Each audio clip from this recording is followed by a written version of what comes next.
Almost a dozen groundbreaking new films are playing in New York City this week, welcoming back a beloved film festival for the first time since the pandemic. NTD's Tiffany Meyer was on the scene at the movie premiere of a new animation film. The Human Rights Watch Film Festival is returning to New York after a 2-year break. Supporting human rights, it just seems so awesome, especially in New York City too. We're here at Lincoln Center at the Human Rights Watch Film Festival, where we're about to watch Eternal Spring. Let's see who we can grab before that. We're very interested in this film because of the artistic dimension of it. Eternal Spring is a stunning new animation film which tells the story of brave members of Falun Gong or Falun Dafa, a spiritual practice with 100 million practitioners around the world. It was really good. I loved how unique the animation was. You could tell they really put a lot of passion and care into it. The massive group was tortured in China. Many were even killed by the Chinese Communist Party for simply believing in their faith. This was like something that I've never had any information on before. People are so affected by it, but it's not world renowned and no one's talking about it. And so I just kind of want this to get out there and have people see this film. I met up with director and producer Jason Loftus right before the movie's U.S. premiere. We talked about what inspired him to make this movie, which took nearly 6 years to bring to fruition. Took my lead really from the people that I was seeing come out of China.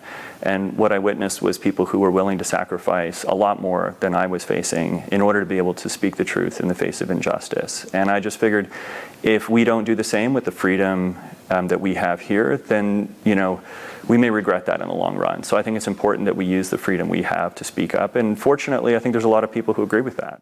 Loftus is also the CEO of his own gaming studio, producing video games that have grown in popularity worldwide, including China.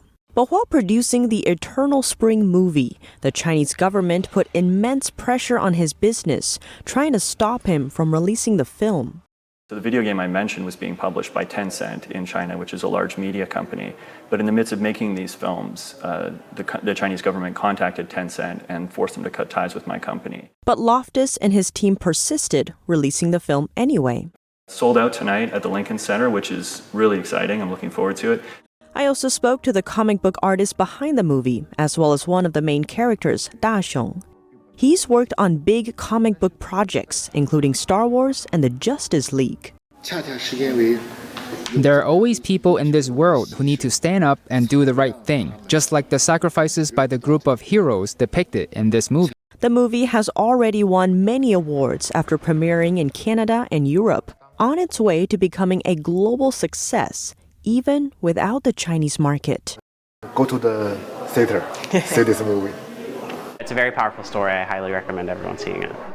We just watched Eternal Spring. It was truly beautiful and touching. If you get the chance, come check it out. This was just the first stop on their U.S. tour, so there's lots still coming. Tiffany Meyer, NTD News, New York.